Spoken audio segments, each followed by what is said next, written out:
The snowstorm came earlier than anyone expected that year, sweeping across the Montana Territory with a fierceness that turned the sky white and the earth silent.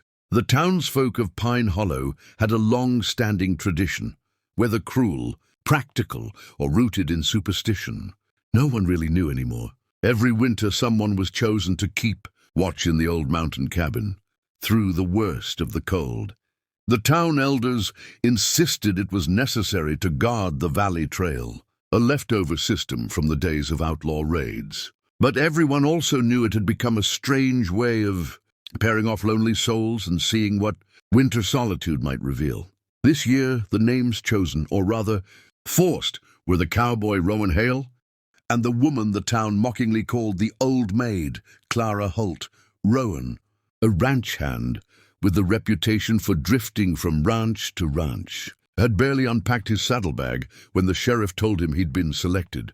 Clara, on the other hand, had lived her whole life in Pine Hollow, quiet, hard-working, and always trying to escape the label that clung to her like burrs on wool. At 30, unmarried and too stubbornly self-reliant for the men of the town, she had become the subject of endless gossip. When they marched both of them to the cabin at sundown, Rowan thought it was a joke. Clara knew better. "It's only for the winter," the sheriff said as the wind picked up. "You two will be fine. Folks been doing this since before any of us were born." And before Rowan could protest, the heavy timber door shut behind them. The lock clicked. The two of them stood in the dim glow of the lantern like startled deer.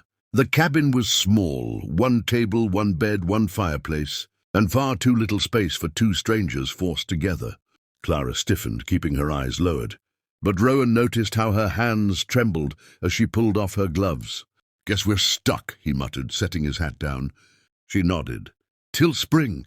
The storm roared outside, shaking the shutters as if nature itself insisted they get used to each other quickly. Over the next days, Rowan learned more about Clara than he expected, mostly because silence was painful, and talking made the walls feel less tight.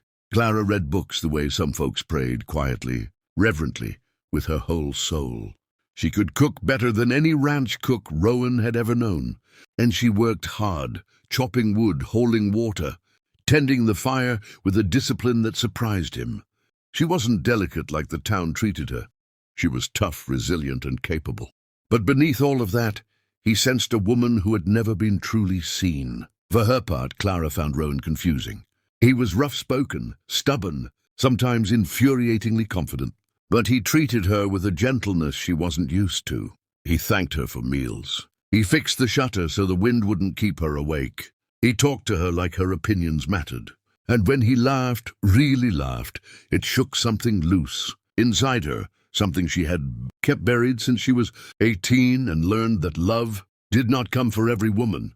Winter deepened. Snow piled high against the door.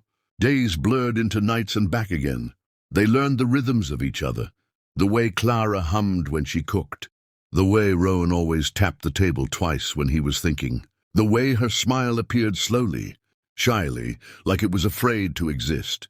And then came the night the blizzard nearly crushed the roof. Rowan woke to Clara shaking him, her face pale, her hair falling from its bun. "The roof beam!" she cried. They worked together, shoving crates under the sagging timber, hammering boards, shouting over the howling wind. When it was done, when the cabin finally stopped groaning like a wounded beast, they found themselves standing inches apart, breathless, snow melting in their hair. For the first time, Rowan touched her, just lightly, brushing a strand of hair from her cheek. She froze, not out of fear, but out of shock that anyone would dare touch her with tenderness. "Didn't think the storm had let up," he murmured. "Didn't think we would either," she whispered. Their eyes held in the lantern light, uncertain, questioning, hopeful. The storm outside eased, but the storm inside both of them had only begun. That was the night Rowan Hale began to realize that being locked in the cabin wasn't a punishment. It was the first time in his life he'd been forced to stop, running long enough to see someone. Clearly, and someone had finally seen him back. Winter crawled by, week after week, as though time itself wanted the two of them to unravel every thread of loneliness. they had ever carried. Rowan woke each morning to the sound of Clara stirring the fire, her soft footsteps padding across the wooden floor, the smell of coffee drifting through the cold air. He began to rise before her just to split the firewood so she wouldn't have to. She began making 2 cups of tea each night, even when he pretended he didn't want any. What had started as awkward silence grew into comfortable conversation, and then into something deeper, something warm that filled the cabin even when the temperature outside dropped below freezing.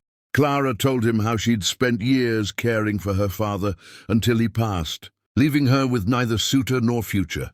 Rowan told her how he drifted from ranch to ranch, because staying in one place felt like risking disappointment, risking roots that might get ripped up again. "Running don't feel so good when you got something worth running back to," Clara said quietly one night. Her words hollowed him out in the best way. One evening, after a long day of repairing the fence line outside, Rowan came in with frost on his coat. Clara reached for him before he could brush it off, her fingers brushing his collar, her eyes soft with unspoken concern. He caught her hand gently, reverently. "You don't gotta look after me," he said. "Maybe I want to," she replied, her voice steady but her cheeks flushed. That changed everything. After that, the space between them seemed constantly charged. The touch of a hand lasted longer. Their conversations drifted into confessions neither had ever said aloud. One late winter morning, Rowan found Clara outside the cabin, staring at the valley bathed in pale sunlight. Snow was melting. Birds were returning. Spring was creeping in silently, reminding him that soon the townsfolk would ride up the mountain, unlock the cabin, and send them back to their separate lives as if none of this had happened. His chest tightened. He stood behind her, close enough to feel the warmth of her back against him. "They'll come soon," she whispered, as if reading his thoughts. "Yeah," he said. But neither moved. After a long silence, Clara turned toward him. "You'll be glad to be free of all this." The disbelief in her voice cut him. "Free?" Rowan stepped closer, cupping her face gently the way he had wanted to for weeks. "Clara, I ain't trapped here. Not anymore. Not with you." Her breath caught. Her hands trembled on his chest. And in that moment, he kissed her, slow, unsure, tender, as if the whole winter had been leading to that one fragile second. When spring arrived, the trail finally thawed. The cabin door swung open. The sheriff stood outside, ready to escort them back to town. Rowan didn't step out. "I'm staying," he said. "What?" The sheriff blinked. Rowan turned toward Clara, his voice firm but warm. "If she'll have me, I'm staying right here. I ain't leaving what winter gave me." Clara's eyes filled, not with shock, but with something she hadn't felt in years. Hope. "You're sure?" she whispered. Rowan smiled, pulling her close, his forehead against hers. By spring, Clara Holt. "I never wanted to leave." The sheriff chuckled, shaking his head. "Looks like the cabin did its job."